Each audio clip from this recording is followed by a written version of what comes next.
Hey everybody, it's Greg Rice. We're here in West Warwick, Rhode Island, 69 Washington Street, and we're with Miss Meg Mut. Hey. Nice to meet you. Nice to meet you too. I've never met Meg before, and she's the female team leader at the Meg Mut team. That's true, yeah. And one of the wild factors is she also speaks Spanish. It's true. Tell us about that. Tell us about your background. Well, so thanks for having me, Greg. I again invited myself onto your show. I'm happily accepted. You did. So actually my mom is from Peru. So my mom's from Peru. She came here when she was about, when she was done with high school. So 16, 17, it's a little different there in Peru.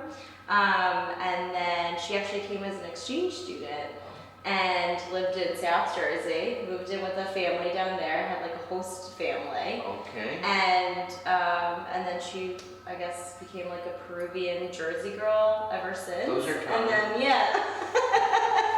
And then met my dad, and so I'm like a white girl and like a gringa, they call it, a white girl and a Latina, all in one. And you're from New Jersey originally? I am from New Jersey. Southern Jersey? I'm from Central Jersey. Central so Jersey, okay. Exit 8A off the turnpike, Cranberry area, and then I went to Princeton High School, so where Princeton University is. So why or how did you end up in Rhode Island? Oh, well, my husband decided to call me up one day and he said, babe, I was working at high school and I was in basically like a closet, which was an office with a nurse and the special education teacher, and my husband calls me and he's like, babe, I think I got a job opportunity up in Rhode Island. And I was like, let's do it. Perfect. Everything's better than this closet that I'm sitting in right now. 4x4. Yeah, literally. So I was like, let's do it. We didn't know anybody in Rhode Island. Wow. We had no family, no friends, and that was just about 3 years ago. Wow. Yeah. So how's it been? It has been great, actually. So we moved up originally from Philadelphia. Okay. And we moved actually to Riverside first. And I remember, literally looking up like where to live in Rhode Island because I didn't know where to go. And there were like a couple different places that we were looking at in Cranston, and then I found this like one spot on the water in Riverside, and I was like, this is amazing. Yeah, coming from the perfect. city, right to water, like we were able to take our kayaks out and like kayak out and see the sunsets. And it's affordable as heck at Riverside? Well, it wasn't, on the water it wasn't that, it was like $1,700. Not bad. It wasn't terrible, you're right.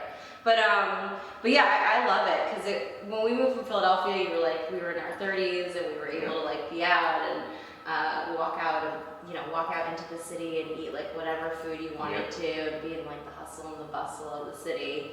But moving up to Rhode Island, I feel like for a family, it's been really, really nice because it's super affordable. The beaches are everywhere. You can get like a lobster roll anywhere for $50. Any time of the year too. It's amazing. Yeah. Who doesn't love a lobster roll? True that. And I also feel like the food's really good here. There's like a lot of just cool things happening, and nobody really knows about Rhode Island always. But my parents actually, they're looking to move up here. Wow. And he spoke to, they're from New Jersey because the taxes are high. And his financial advisor was like, yeah, Rhode Island's actually one of the places to retire because the taxes are so low. So if you're looking to sort of move up to a place that has a lower tax bracket, Narragansett has dirt cheap taxes. And then actually Newport has like one of the cheapest. It's $10 per 1,000. Better than Woonsocket and West Warwick. That's what I'm saying. I'm like, it's crazy. Yeah, it's like 28 bucks. It's like 3 times more expensive in Central Falls, Woonsocket, Pawtucket, Providence, Barrington. It's like, well, how does this all happen? So how did you meet Don Martone? How did I meet Don Martone? Okay, so I met Don Martone, my official meeting of him. My husband and I were driving down Route 37, and we saw this billboard. Rockstar Realtor? Yep, the Rockstar Realtor. I saw him the first time. So I see this guy, right, and his hair is all out, and his boobs or his chest is out, and Yeah. and it's with sunglasses on, and it says the Rockstar Realtor, and I looked at my husband and I was like, this is real estate in Rhode Island, I guess. This is freaking crazy. Your husband was probably like, I was like, babe, I got this. let me call this guy up. No, so I didn't call him up. So we actually were working at the same brokerage at the time, and I met him. I was pregnant, and he was working in the back, all like huddled over, and I was like, are you the Rockstar Realtor? And he was like, he goes, with his hair, right? He goes, yeah, that's what people call me. And I was like, bro. Wow. I said, bro, that's what Solid answer. Yeah, and I said, that's what you call yourself. I said, shut up. And that's how we met. And then we took our broker's class together, and we've been friends ever since. So, yeah, he's So great. you liked that billboard? Listen, I loved it. marketing, it's amazing. And it's like marketing is, how do you market? Like, Not like that. I think you I have wish to I be a could. little, why not? Because I don't have the pectorals that. You don't have to have the pectorals. Or the biceps. You don't have to have any of those. chicken wings. No, you don't have to have any of those. I feel like it's just about being a little outrageous. It is. Or just being yourself to like the 10th. Well, degree. one thing that I did, and a lot of people gave me shit, is I made quite a few videos, one in particular about home inspections being a waste of money when it comes to 90% of properties. Okay. I said, you're wasting $800. The roof's 20 years old. The basement's fucking dirty. I mean, the pipe's leaking. Like, why are you paying somebody to tell you the place is old? Spend that $800 and buy a new dishwasher. Okay. Or replace your floors. Put it somewhere else was my point. And I have thousands of realtors. Loser, how could you say that? You have ethical obligations and don't tell people they don't know and like all this stuff. So I came outside of the box, just challenging a norm. Right. That's the way I've been successful, is kind of being not nice. Not nice, Greg Rice. So that's you kind of been my can't please angle. everyone though. Right. And it's like, if you have an opinion, Yeah. some people are gonna like it and some people aren't, and I really don't care. Love it. Do you? What do you mean? Do you care anymore, like what people really think? I think it's about, Depends who they are. I guess so. But I feel like if you live by like a moral code, right? So everyone on my team, I have them, have you heard of the 7 virtues of the Bushido? It's like the 7 virtues of the samurai. So basically it's like it's the virtues and how to be a warrior as a samurai. So it talks about integrity, it talks about compassion, it talks about honesty. And that's like what I'm trying to not only like live my life by, but run my team, run my business that way, as well as make sure that all of my team members also kind of incorporate this into who they are, how they do business. So I feel like if you live with integrity, you live with honesty, then, that's What all you people can do. think is irrelevant. It really is. 'Cause Yeah. It's like, this is who I am and what I stand for. And if you don't like it, if you don't like honesty, if you don't like integrity, if you don't like compassion, Beat it. yeah, I'm all set. I don't have to please everyone, right? Bang. Do you? No, it's impossible. It's You go crazy. it's impossible. It really is. So you yourself, he comes in here, I'm talking to his dad like he owned all the properties and started off. This guy actually did all of that. Yeah. With the help of my father. Reversed. Yeah, it's alright. Most times it's the father starts it and the son inherits it. Right. So we kind of. What'd you get from your dad that you just decided to become entrepreneurial? It's like 400 degrees in here. Let's do this. Okay. There we go. The heat works good. It does. It's hot in here. I'm sweating. Will you? And what's the list price on this one? Oh, this one is $2,399. Just a quick infomercial. Oh yeah, 2 bedrooms, 1.5 baths, new construction, $160 for taxes on the year. It has a tax abatement. It is freaking crazy. And sound insulation. It which is huge. We could scream. You could scream and the neighbors can't hear you. They couldn't hear us. So do whatever you want in the basement. But how did you start your first sale or your first purchase? Owner occupied 4-family. Owner occupied 4-family. So I did my 3.5% down Yep. in Riverside. Yep. And I lived in Oh, one really? unit, Okay. rented the other 3. That's amazing. And from there it just kind of spiraled up. Into 70 units. Yeah. And then now you manage 1,200 Yeah. units. 4 offices. 4 offices. Yep. So like, I mean, how many people do you employ then?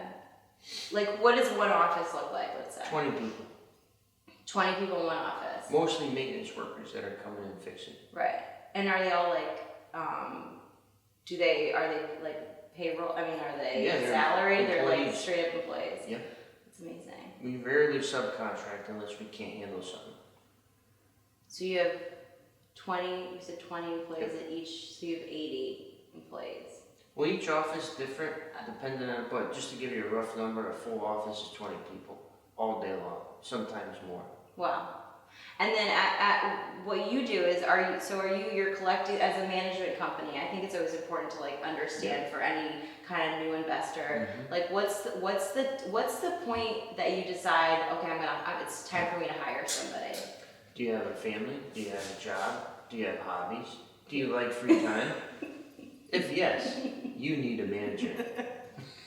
Which is the truth. Right. Most people try to do all those things and then manage their property and they fucking suck at it. Yeah. Or they're not good to their tenants. Oh, or now they- we can curse they- now. I yeah. didn't know. Okay. They could take a long time to fix something, then the tenant's unhappy, they stop paying. So all these inefficiencies eventually add up. And then your wife's pissed because you're not home and your kid doesn't know your middle name because he never sees you. Right. And yada yada. So And if then you that hire cost, somebody. right. And that cost Free. to that, I mean, it's just the cost of time, really. Exactly. Yeah. So what's your time worth? Exactly. You want to work for Nexus? I thought I already did. No, I'm just kidding.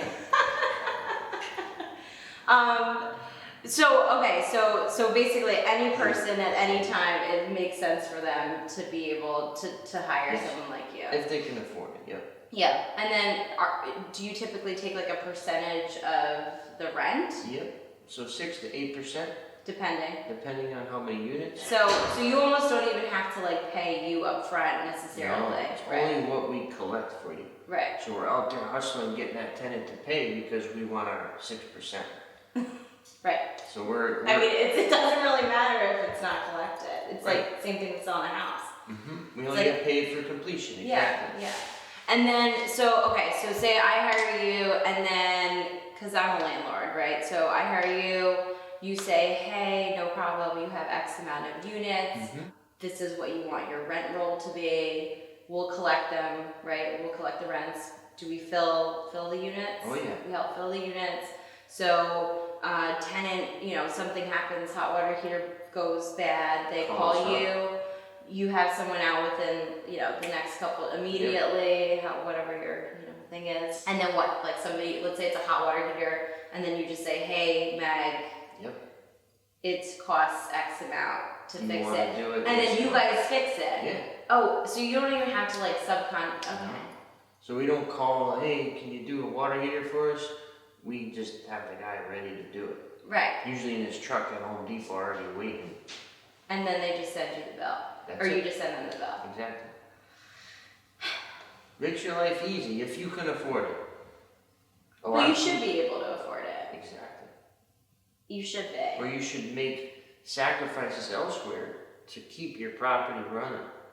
Well, I mean, the thing is like, this is like your job. Like, this is part of you taking care of it. So it's also reducing the amount of liability, Yes, which I feel like these days, is important. there's crazy people out there. You're looking at one. I mean, I don't think you can be in real estate, right? And not be a little cuckoo chill. For sure. It's so true. And it just happens progressively. It doesn't like happen like overnight. Oh, I think I've been crazy most of my life. Did you come in crazy or did it? Probably. Okay, well that's different. I mean, I'm like a white girl, speaks Spanish. It's like, confusing. It is. A lot of things going on. But yeah, I mean, I think real estate, I love it because I think that like in order for you to do okay in real estate in any aspect, so it's like if it's buying, selling, running a team, being a developer, managing properties, I feel like you have to be able to go through a lot of like strife in your life and failure, like deep failures, to be able to say, fuck it. Exactly. Right? And to be able to keep going. Yeah, that's the thing, is to be able to like push through. Because if you can't push through, you did. Yeah, and like no one else is gonna do it for you. I read this one book, it's called, I think you'd like it, it's called Get Out of Your Own Way.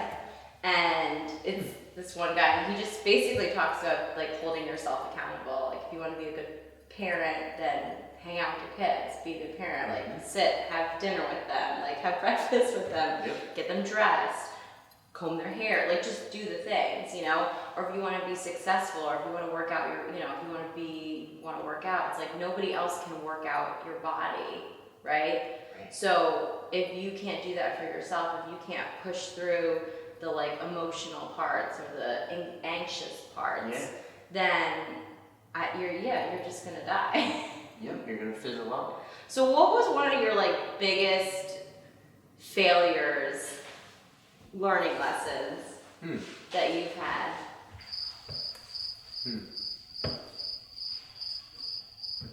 Oh God, I got him silent. Just kidding.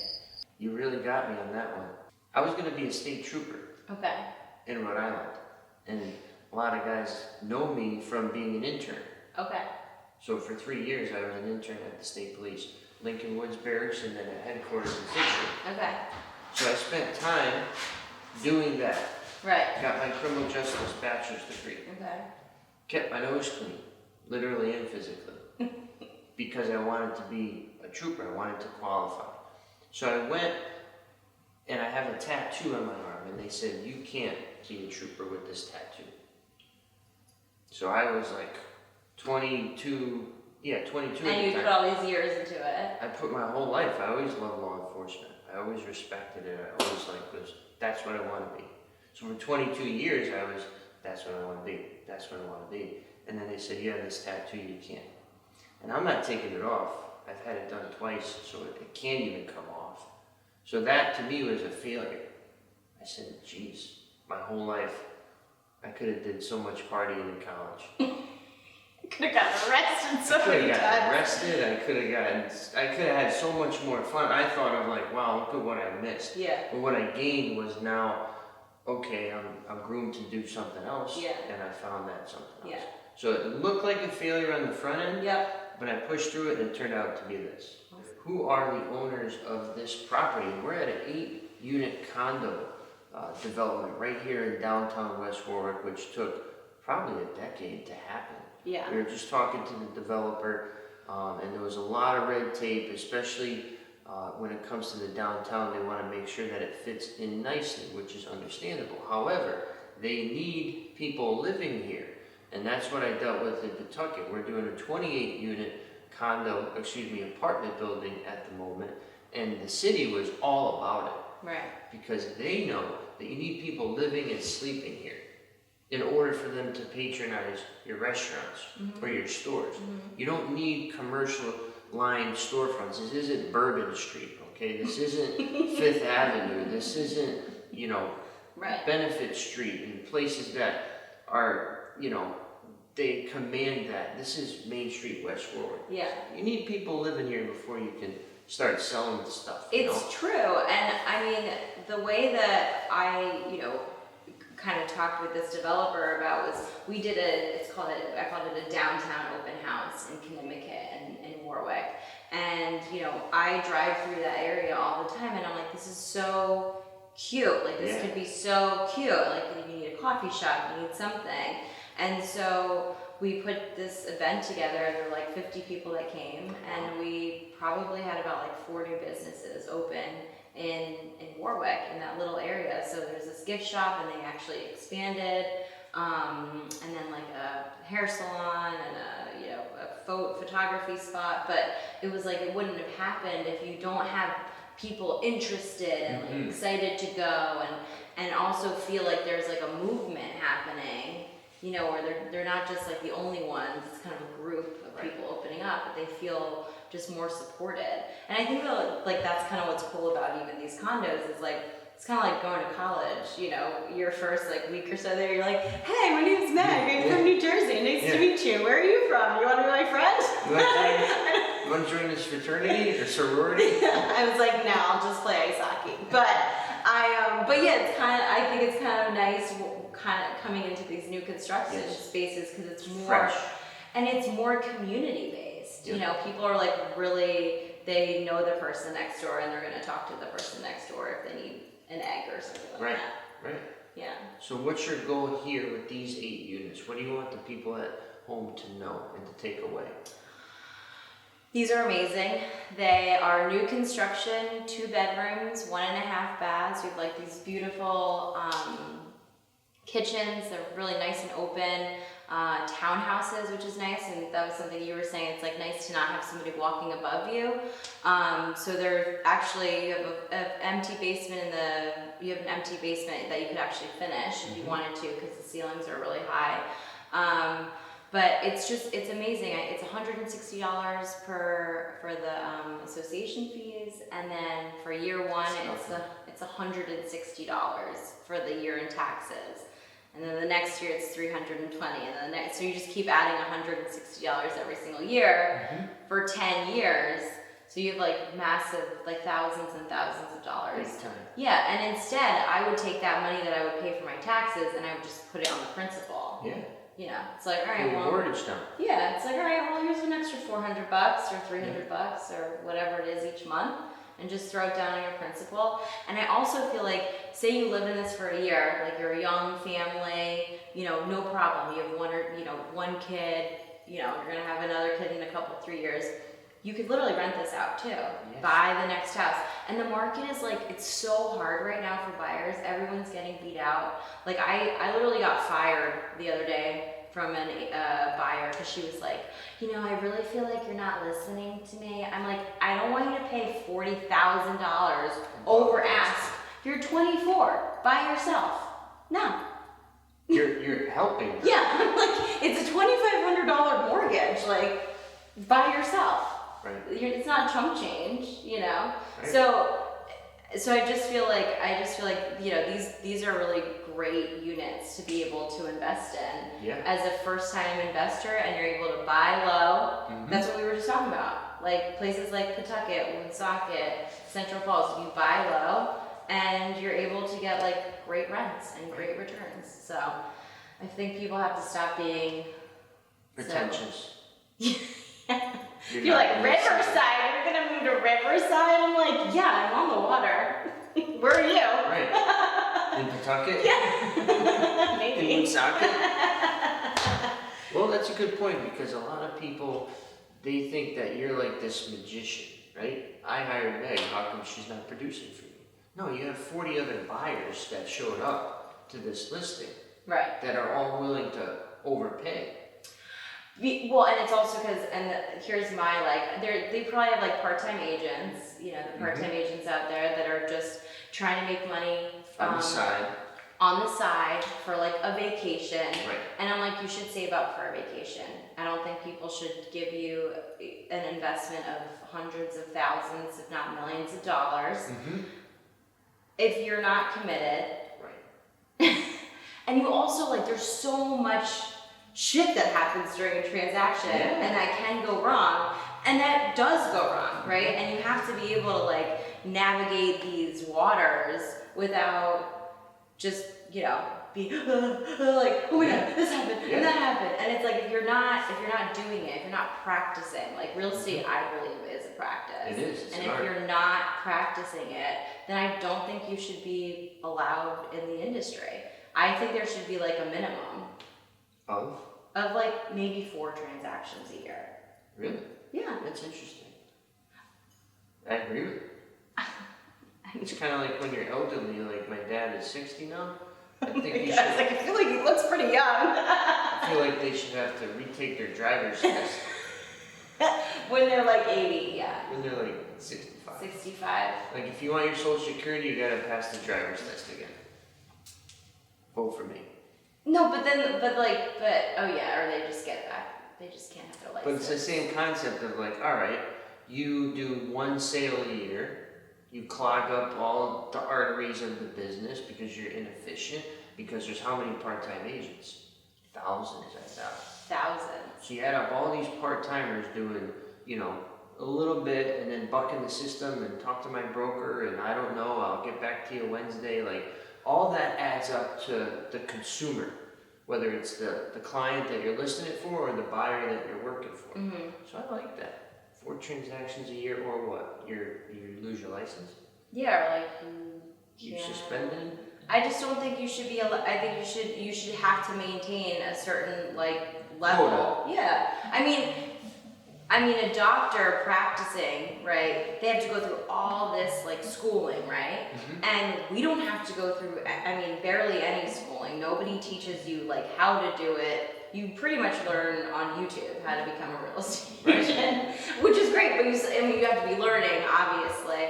But there's not like a course of action, Right. and there's no real school. I mean, it's like 3 months, and then you get your license. Right. It's crazy. And it's more to be a barber. It takes like a year to be a barber or a year to be a bus driver. Yeah. Like Or all these like- other professions. yeah. How come it takes, 1,000 hours of, Or cosmetology. Exactly. And I'm not even saying like I was not the best student, so I'm like okay with it with the 3 months. But I feel like when you're in it, you should be able to be practicing it to become an expert. I love it. But that's just me. Love it. And if the folks at home want to get in touch with you, Meg Mut, Yes. how do they do so? What's your address? Can they come knock? Can they come for They dinner? can give me a call. Okay, they'll call you. Call me at 609. You can call this Jersey girl at 609-598-2232. And you can also follow me on Instagram, Meg Mut Realtor. Can they follow you in real life or no? They could totally follow me in real life. Just give me a call. I'm never busy. I only have 2 kids under 3. And you are a part-time realtor? I am not a part-time realtor. I was up since 4 this morning running my Do you team love and it? shit. I love it. You love it. I would never, I feel like that's what I love about real estate. I remember people could say what they want about Don, but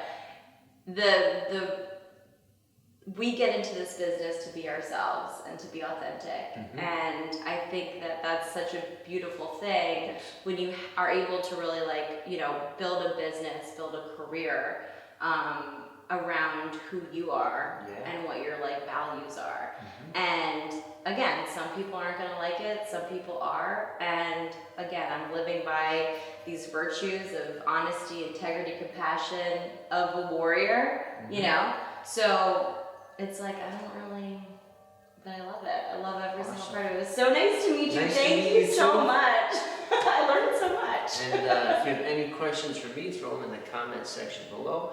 And a big shout out to my elderly father, John. And by the way, these He's look giving great. me the thumbs up off camera. These look great on camera.